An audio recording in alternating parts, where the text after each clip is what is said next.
Qu'elle soit en avant ou en arrière-scène, Sophie Durocher reste toujours Sophie Durocher.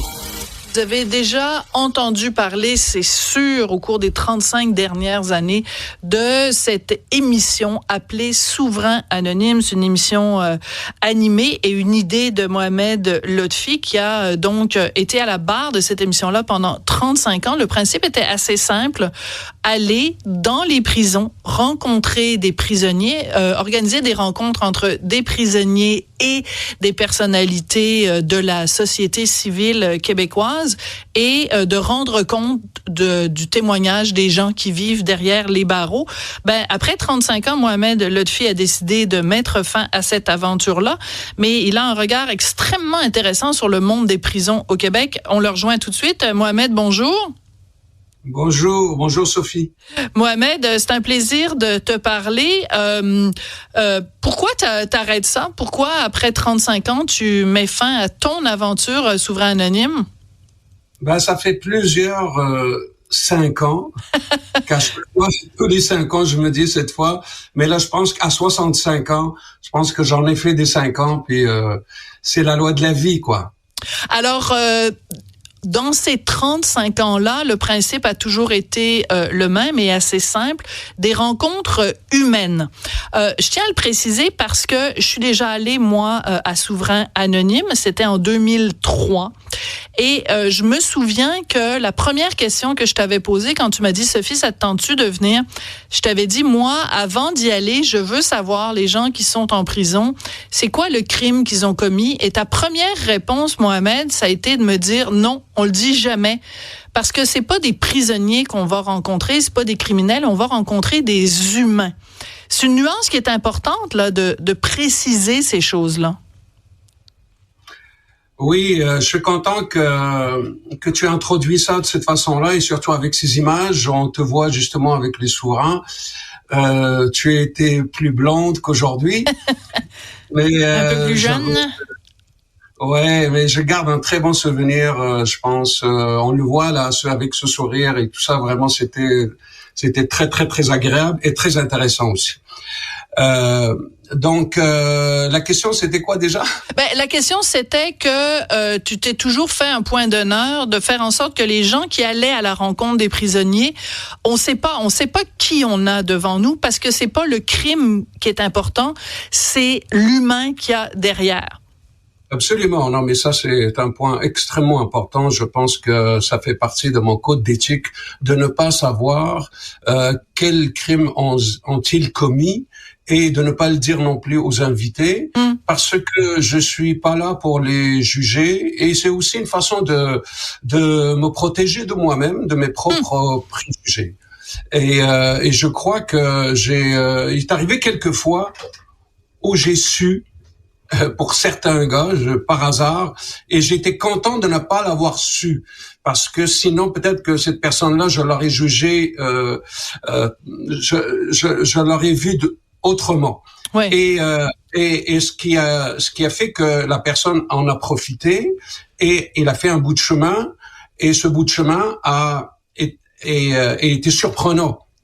Donc je me suis je veux me faire surprendre, je veux que les gars me surprennent. Oui. Ils ont tous commis quelque chose, ils ne sont pas là pour rien, on le sait déjà.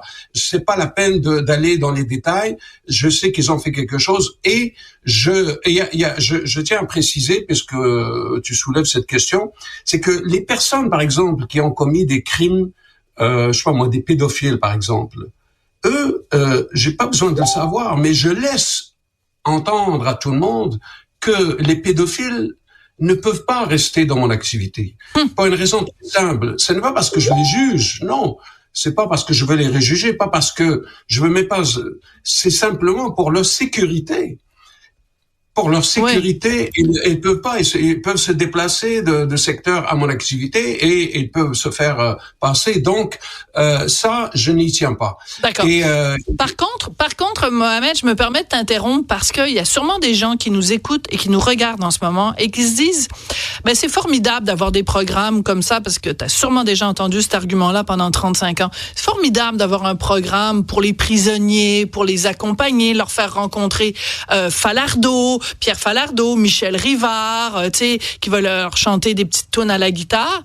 Mais pendant ce temps-là, on oublie les victimes. On oublie les proches des victimes et on traite mieux, finalement, les gens en prison que les victimes de crimes. Qu'est-ce que tu réponds à cet argument-là, Mohamed? Cet argument, il y a 35 ans, quand je suis arrivé, cet argument-là n'existait pas. Ah non? Ah non, absolument pas. Ça s'est apparu seulement, presque, je vais dire, après certaines affaires, après que le Québec a été secoué par certaines affaires, par certains meurtres, par l'assassinat de 2 gardiens, l'affaire Mario Bastien, ouais. Et là, ça a secoué le Québec. Et donc, on a commencé à partir de là. D'abord, on a appris qu'il y a des victimes, et les victimes se sont organisées, et moi je suis totalement avec les victimes. Je ne suis pas sur le front des victimes, je suis sur le front d'autres victimes, des victimes qui ont fait des victimes. Je crois que c'est dans l'intérêt de notre société de les recevoir après avoir purgé leur sentence, un peu moins criminalisés. Et mon but, Souverain Anonyme, ce n'est pas à s'amuser, là. C'est pas recevoir Michel Rivard pour leur chanter des tonnes, là.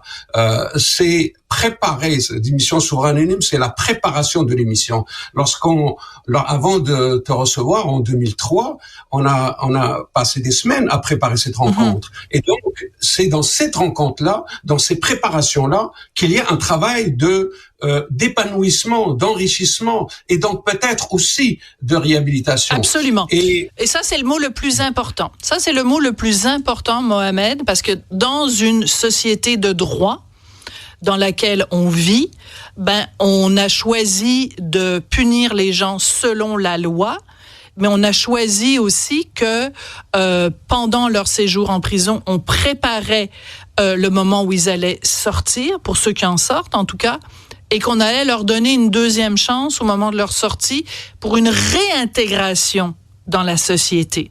Alors, je te pose une question. Vu que ça fait 35 ans que tu rentres en prison pour aller les rencontrer, est-ce que ça marche? Ça fonctionne-tu? Est-ce que notre système fonctionne? Très bonne question. Merci de me la poser. En 35 ans, j'ai été témoin d'une évolution.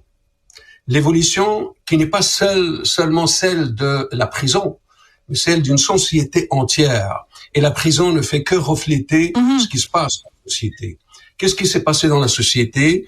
Depuis un certain temps, je dirais une vingtaine d'années, pour moi, le Québec a commencé à marcher à l'envers. Et à partir de là, les institutions, y compris celles carcérales, elles aussi a pris une autre tendance, politiquement parlant, parce que le problème de la prison, ce n'est pas les gestionnaires, ce n'est pas les gardiens, c'est les intrusions politiciennes qui se mêlent de ce qui ne les regarde pas, ce qui ne devrait pas les regarder. Je te fais remarquer que au niveau de tribunal, au niveau des palais de justice, au niveau des juges, aucune intervention politique n'est tolérée, n'est-ce pas? Ouais. Aucune.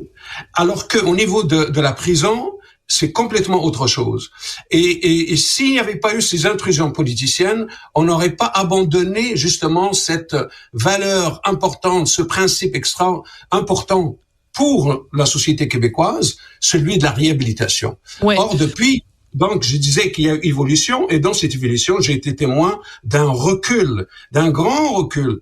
Et cela, c'est-à-dire, on a remplacé, et ça, c'est pas seulement au Québec, c'est un peu dans le monde entier, surtout le monde occidental, la sécurité a pris toute la place. Et cette sécurité-là, c'est une sécurité qui, pour moi, n'a rien de sécuritaire, puisque le taux de récidive est alarmant. Ça n'a pas changé le taux de récidive.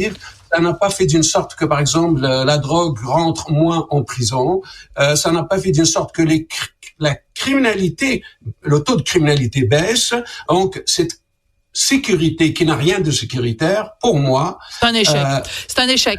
Mais t'as même dit, je pense que t'as donné une entrevue au Devoir et t'as dit, finalement, la prison, c'est une école du crime. Ils vont là et puis finalement, ils apprennent juste à devenir de meilleurs criminels. En même temps, j'imagine, Pierre-Hugues Boisvenu nous écouter en ce moment et être horrifié par tes propos. Je me fais peut-être l'écho de ce qu'il pense en ce moment, de dire, au contraire, on est devenu une société où il y a d'un côté des sentences bonbons, de l'autre côté, les criminels peuvent se présenter devant une commission de libération conditionnelle. Ils sont libérés beaucoup trop tôt. Ils sortent de prison, ils récidivent. La société, beaucoup trop souvent, ferme les yeux. Il y a aussi cet aspect-là, Mohamed. En fait, c'est un petit peu à l'envers ce qui s'est passé. Il y avait beaucoup plus de libérations conditionnelles avant 2001, 2002, 2003. Il y avait des sorties de fin de semaine pour les détenus avant ces dates-là. Il y avait plus de programmes de réinsertion et surtout beaucoup plus d'ouverture. Le ministre de la Sécurité, Serge Ménard, est venu 3 fois juste à Souverain Anonyme. Plusieurs d'autres ministres de la Sécurité ont venu pour la première fois dans l'histoire de la prison et de la radio. Un ministre de la Sécurité publique se rend en prison, Monsieur Robert Medelmis en 1993. D'autres politiciens se sont déplacés et ils ne se déplacent plus et ils ne s'intéressent plus à la prison, ils ne s'intéressent plus à la réhabilitation. Et alors que avant, il y avait beaucoup plus, le taux de criminalité était beaucoup plus bas et le taux d'incarcération était beaucoup plus haut. Et on cherchait à améliorer les choses. Serge Ménard a amené une réforme correctionnelle. Elle était sur la bonne voie et c'est arrivé, ce qui est arrivé, les événements dont je vous ai parlé, la guerre des motards, l'assassinat des gardiens, tout ça a changé la société et a fait d'une sorte que, non, on laisse pas sortir le monde comme avant et on laisse, les libérations conditionnelles ont beaucoup drastiquement baissé. Et qu'est-ce que ça donne comme résultat? Encore plus de récidives. On sera peut-être pas nécessairement d'accord aujourd'hui, Mohamed, parce que mon ami Yves Thériault a écrit un livre il y a quelques années qui s'intitule Tout le monde dehors. Donc, je pense que ce serait intéressant à un moment donné d'avoir une discussion entre vous deux, ou encore mieux, comme tu le suggères, d'avoir une commission, une commission sur ce qui se passe dans les prisons. Mohamed, merci pour ces 35 années à Souverains Anonymes. Merci de m'avoir invité. Merci beaucoup, Sophie. À très bientôt. Merci, Mohamed.